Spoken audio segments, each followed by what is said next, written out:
वैसे last video तक हम लोग बात कर रहे थे प्लास्टिड्स की, पिगमेंट्स की बात कर रहे थे। अब आज हम बात करने वाले हैं जो अदर सेल ऑर्गन्स पाए जाते हैं, जैसे कि राइबोसोम। ठीक है ना, जैसे कि राइबोसोम। ये एक्चुअली आपको पता होता है, या सबसे पहले अब एक बार बात कर लेते हैं हम, क्योंकि राइबोसोम को हमने प्रोकैरियोटिक सेल के अंदर भी, बैक्टीरिया वगैरह के अंदर ही पढ़ा था। वहाँ पे क्या थे, अनडेवलप्ड या अंडर डेवलप्ड कंडीशन में पाए जा रहे थे। ठीक है ना। तो सबसे पहले बात है इसकी डिस्कवरी की। डिस्कवरी सबसे पहले खोजा किसने, तो एक साइंटिस्ट थे जॉर्ज पैलाडे। जॉर्ज पैलाडे, ठीक है ना। इन्होंने 1953 में इसको क्या था, डिस्कवर किया था। अब ये क्या है, ये ऐसा सेल ऑर्गन है जो कि क्या होता है, विदाउट मेम्ब्रेन होता है। ठीक है ना, क्या होता है, without membrane, without membrane cell organ. ठीक है ना, विदाउट मेम्ब्रेन सेल ऑर्गन। ये बना हुआ किससे होगा, it is composed bye, it is composed by ribonucleic acid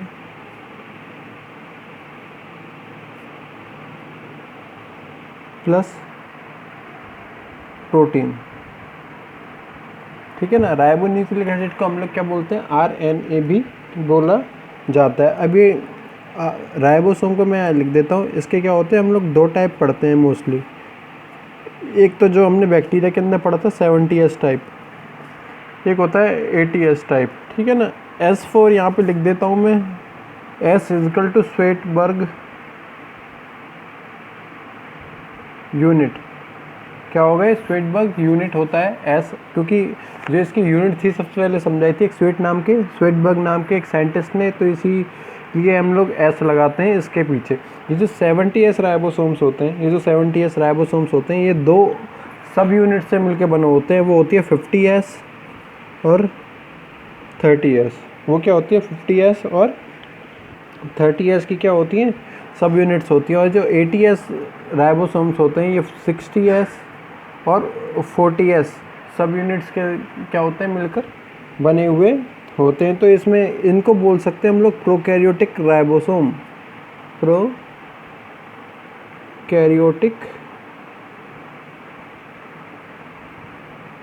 ribosome. ठीक है ना। ये हो जाएंगे यूकैरियोटिक राइबोसोम। क्या हो जाएंगे, यूकैरियोटिक राइबोसोम हो जाएंगे। तो अभी हमने राइबोसोम की बात किया। राइबोसोम क्या था, डिस्कवरी की बात की। जॉर्ज पैलाडे ने सबसे पहले इसको डिस्कवर किया था 1953 में। 1953 में क्या हुआ था, इसको सबसे पहले डिस्कवर किया गया था। किसके द्वारा किया गया, जॉर्ज पैलाडे के द्वारा। ठीक है ना। विदाउट मेम्ब्रेन सेल ऑर्गन है, इसके ऊपर किसी भी प्रकार की क्या है, मेम्ब्रेन नहीं पाई जाती। किसी भी प्रकार की क्या है, मेम्ब्रेन नहीं पाई जाती। और राइबोसोम को ही क्या बोला जाता है, इंजन ऑफ सेल। क्या बोला जाता है, इंजन ऑफ सेल। सेल का इंजन क्या किसे बोला जाता है, राइबोसोम को कहा जाता है। ठीक है ना। फिर हमने बात की है, ये राइबोसोम है, ये मिलकर किससे बना हुआ हो। ठीक है ना, किससे मिलकर बना हुआ हो। तो राइबोसोम मिलकर बना हुआ होता है RNA और प्रोटीन से मिलकर बना हुआ होता है। ठीक है ना। एक नाम और दिया हमने, क्या बोला इसे,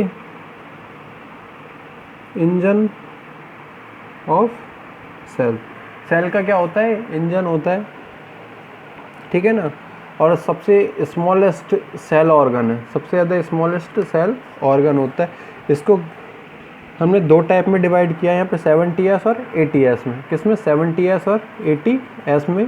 ठीक है ना। S4 हमने ऊपर भी लिख दिया, स्वेटबर्ग यूनिट, क्योंकि एक साइंटिस्ट है स्वेटबर्ग नाम के, उन्होंने क्या किया था, इसको सबसे पहले ऑब्जर्व किया था इसकी यूनिट्स को। ओके। 70S वो होता है जो कि प्रोकैरियोटिक राइबोसोम भी बोलते हैं, क्योंकि प्रोकैरियोटिक सेल्स जितनी भी होती है, जैसे बैक्टीरिया होते हैं, ब्लू ग्रीन एल्गी होती है, जिसे हम लोग साइनोबैक्टीरिया भी कहते हैं। ठीक है ना। ये सब होते हैं, तो उसमें क्या होगा 70s राइबोसोम पाए जाएंगे, ठीक है ना। और जितनी भी डेवलप्ड कंडीशन या डेवलप्ड सेल पाए जाएंगे, जैसे प्लांट सेल्स, एनिमल सेल, या आप बोल देते हैं हम लोग हायर सेल्स, ठीक है ना, हायर सेल जितनी भी होंगे उसमें क्या होंगे 80s राइबोसोम्स पाए जाएंगे। 70s को हम लोग 2 सब यूनिट्स में डिवाइड कर देते हैं, 50s और 30s में, 50s और 30s में। 80s को हम लोग 2 में डिवाइड कर देते हैं, 60s और 40s में डिवाइड कर देते हैं। उसके बाद में नेक्स्ट सेल ऑर्गन आता है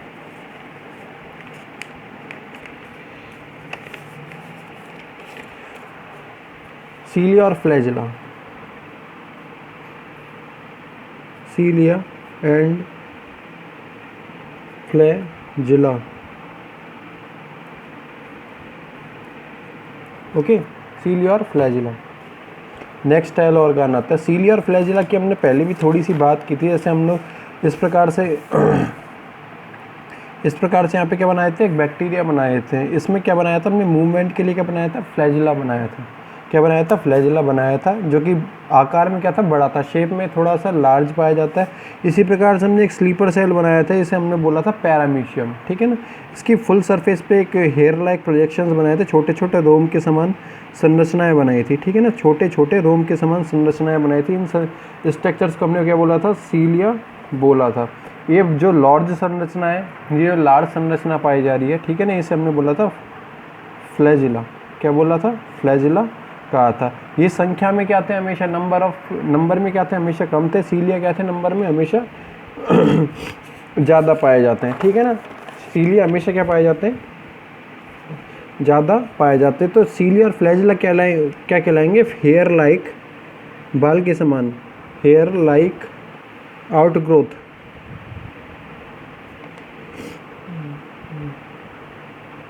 हेयर लाइक आउटग्रोथ्स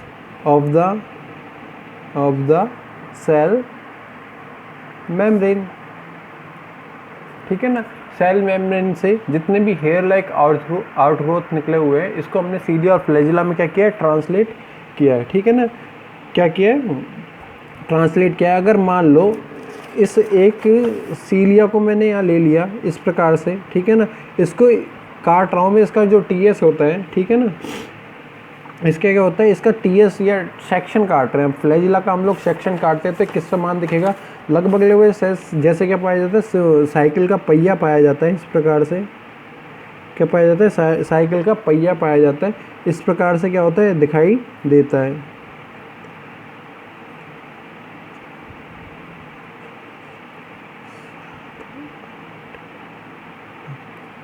ठीक है ना। इस प्रकार से क्या होता है, दिखाई देता है। इसमें 9 क्या होते हैं, पेरिफेरल माइक्रोट्यूब्यूल्स पाए जाते हैं। क्या पाए जाते हैं, पेरिफेरल का मतलब होता है जो इसकी जो डायमीटर होता है, जो इसका लास्ट एंड होता है, इसकी तरफ क्या पाए जाते हैं, माइक्रोट्यूब्यूल्स पाए जाते हैं। और किस कंडीशन में पाए जाते हैं, डबलेट की कंडीशन में, 1 और 2, 1 और 2, ए और बी, ए और B, A B, A B, doublet की कंडीशन में पाए जाते हैं, ठीक है ना। 2 सेंटर में होते हैं, क्या होते हैं, 2 इंटीग्रेटेड ब्रिज पाए जाते हैं, जो कि क्या होता है, सेंटर में पाया जाता है, ठीक है ना। और ये इंटीग्रेटेड ब्रिज क्या होते हैं, पेरिफेरल जो माइक्रोट्यूब्यूल्स होती है, इनसे आपस में जुड़े हुए पाए जाते हैं। जैसे कि हम लोग बात करते हैं, एक बार देख लेते हैं। जैसे कि हमने बात की, एक साइकिल का पहिया होता है इस प्रकार से, उसमें बीच में एक वो होता है, सर्कल सा पाया जाता है। वो क्या होता है, आपस में पेरिफेरी की तरफ जुड़ा हुआ पाया जाता है, ठीक है ना। पेरिफेरी की तरफ क्या होता है, जुड़ा हुआ पाया जाता है। ठीक उसी प्रकार से क्या होता है, 9 पेरिफेरल माइक्रोट्यूब्यूल्स क्या होते हैं, पेरिफेरी की तरफ पाए जाते हैं। और सेंटर में कितने होते हैं, 2 होते हैं। सेंटर में कितने होते हैं, 2 होते हैं, ठीक है ना। और ये 2 सेंटर में जो इंटर डबल ब्रिजेस होते हैं, इनके ऊपर एक हार्ड कवरिंग पाई जाती है, इसे बोलते हैं हम लोग सेंट्रल सीट। तो एक बार नाम लिख देते हैं हम लोग। ऊपर की तरफ क्या पाई जा रही है, प्लाज्मा मेम्ब्रेन या सेल मेम्ब्रेन भी इसे बोल सकते थे हम लोग, ठीक है ना। ये हमने क्या बात की है, पेरिफेरल माइक्रोट्यूब्यूल्स।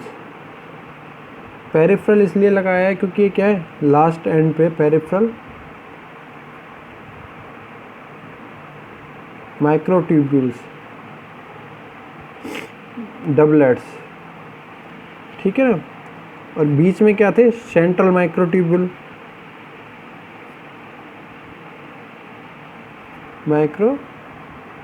ट्यूब्यूल, ठीक है।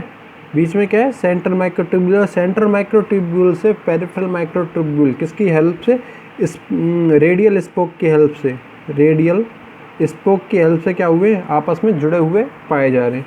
ओके, जुड़े हुए पाए जा रहे हैं। अब ये सेंट्रल माइक्रोट्यूब्यूल है, इसके ऊपर एक हार्ड कवरिंग पाई जा रही है, इसे हमने बोला है सेंट्रल सीट।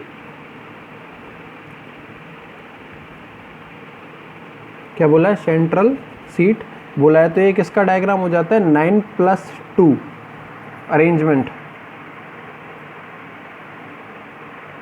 9+2 अरेंजमेंट। ओके, तो 9+2 इसलिए बोला है, 9 तो कहाँ है, पेरिफेरी की तरफ है, 2 सेंटर की तरफ है। 9 ये वाले कहाँ है, पेरिफेरी की तरफ है, 2 कहाँ पे, सेंटर की तरफ है। इसको एक बार लिख देता हूँ मैं, सेंट्रल 9 है कहाँ पे, 9 कहाँ है, पेरिफेरल। 9 कहाँ पे, पेरिफेरल माइक्रोट्यूब्यूल है। तो इस प्रकार से एक इसकी स्ट्रक्चर बनाई जा सकती थी अगर इस एक को काटा जाए, ठीक है ना।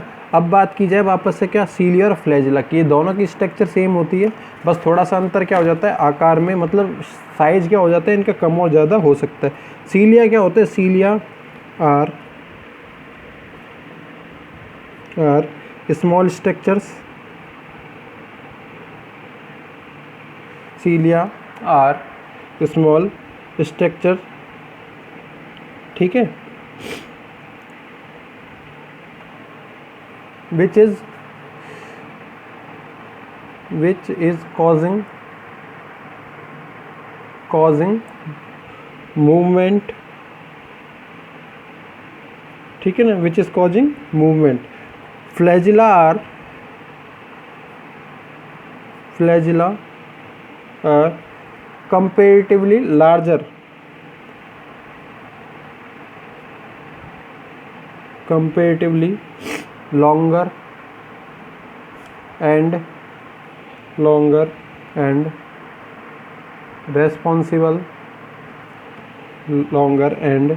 responsible for cell movement। ये किस में पाए जाते हैं, मोस्टली बैक्टीरिया में। सीलिया किस में पाए जाते हैं, पैरामीशियम में, वैलेंटिडियम में कह सकते थे, ठीक है ना। बैक्टीरिया है ये, बैक्टीरिया में फ्लैजिला होता है, या कह सकते हैं नॉस्टॉक जो होता है उसमें भी क्या होता है, फ्लैजिला पाया जाता है, ठीक है ना। क्या होगा, फ्लैजिला पाया जाएगा। अब ये प्रोकैरियोटिक और यूकैरियोटिक, ठीक है ना। नॉस्टॉक किस में आता है, यूकैरियोटिक सेल्स में आता है। पैरामीशियम किस में आता है, यूकैरियोटिक सेल्स में आता है। लेकिन बैक्टीरिया आता है प्रोकैरियोटिक सेल्स में। मतलब हम ये कह सकते थे जो प्रोकैरियोटिक सेल्स में ही पाया जा सकता है, यूकैरियोटिक सेल्स में भी क्या हो सकता है, ये पाया जा सकता है, ठीक है ना। अब ये जो इसकी हमने जो स्ट्रक्चर देखी है वो किसकी हेल्प से देखी है, इलेक्ट्रॉन माइक्रोस्कोप की हेल्प से। किसकी हेल्प से देखिए, इलेक्ट्रॉन माइक्रोस्कोप की हेल्प से हमने क्या देखा, इसकी पूरी की पूरी स्ट्रक्चर को हमने देखा है, ठीक है ना। जिसमें हमने ये पूरा का पूरा 9+2 का अरेंजमेंट देखा है। तो ये आपका एक थोड़ा सा रफ या ब्रीफ अकाउंट हो जाता है किसका, सीलिया और फ्लैजिला का। किसका, सीलिया और फ्लैजिला का।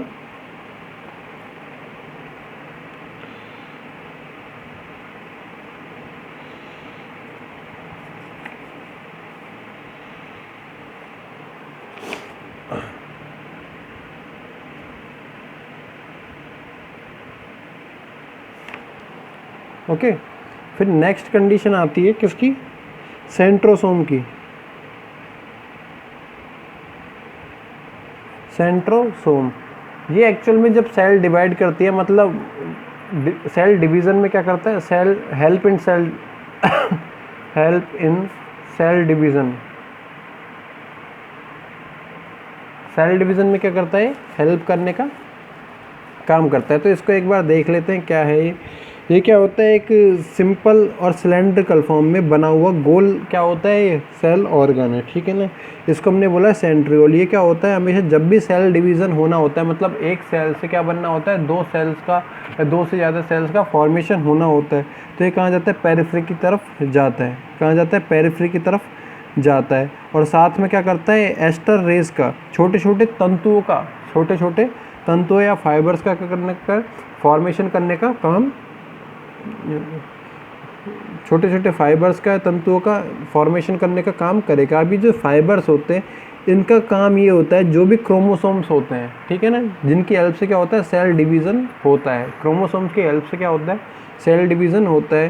तो ये सेल डिवीज़न को के लिए लोकेशन प्रोवाइड कराने का काम करते हैं। क्रोमोसोम जितने भी होते हैं वो इन एस्टर रेस पे या फाइबर्स पे, ठीक है ना, इन एस्टर रेस पे ही क्या है, जो छोटे छोटे तंतु पाए जा रहे हैं, ठीक है, इन पे क्या होते हैं, सिचुएटेड पाए जाते हैं, जिसकी हेल्प से क्या होता है, हमेशा जो क्रॉसिंग ओवर का प्रोसेस होता है, एक गुण जो क्रोमोसोम है वापस से दोनों पोल्स से ऊपर और नीचे की तरफ क्या पाए जा रहे हैं, पोल्स पाए जा रहे हैं, ठीक है ना, जिन्हें हम लोग बोलते हैं सेंट्रोसोम बोलते हैं, ठीक है ना, क्या बोलते हैं, सेंट्रोसोम बोलते हैं। इनकी हेल्प से क्या बने, छोटे छोटे तंतु बने, छोटे छोटे फाइबर्स बने। इन पे क्या हुआ, जितने भी क्रोमोसोम थे आके सिचुएटेड हुए और आपस में क्या होंगे, दोनों पोल्स से क्रोमोसोम एक दूसरे की ओर आने लगेंगे। दोनों पोल्स से क्या होंगे, क्रोमोसोम्स एक दूसरे की ओर आने लगेंगे, जिससे इस प्रकार की एक कंडीशन बनेगी। जैसे एक क्रोमोसोम मैं यहाँ बना देता हूँ ऊपर वाले पोल का, एक क्रोमोसोम मैं यहाँ बना देता हूँ नीचे वाले पोल का, ठीक है ना। ये दोनों क्या होंगे, एक इस तरफ आएगा एक इस तरफ आएगा, तो एक कंडीशन इस प्रकार से बन जाएगी और इनमें क्या हो जाएगा, जेनेटिक मटेरियल का एक्सचेंज हो जाएगा, ठीक है ना। क्रॉसिंग ओवर का प्रोसेस, सी क्रॉसिंग ओवर, जिससे क्या होगा, थोड़ा सा जेनेटिक मटेरियल या वेरिएशन इसी के कारण आएंगे। जेनेटिक मटेरियल क्या हो जाएगा, यहाँ से चेंज हो जाएगा और एक क्रोमोसोम वापस से क्या हो जाएंगे, अपने पोल्स की तरफ क्या हो जाएंगे, वापस से कन्वर्ट हो जाएंगे, वापस से मूवमेंट करने लग जाएंगे, ठीक है ना। इसको हमने क्या बोला है, सेंट्रोसोम, जो कि क्या कर रहा था, सेल डिवीज़न में हेल्प कर रहा था। बाकी हम लोग करेंगे नेक्स्ट वीडियो में। Thank you.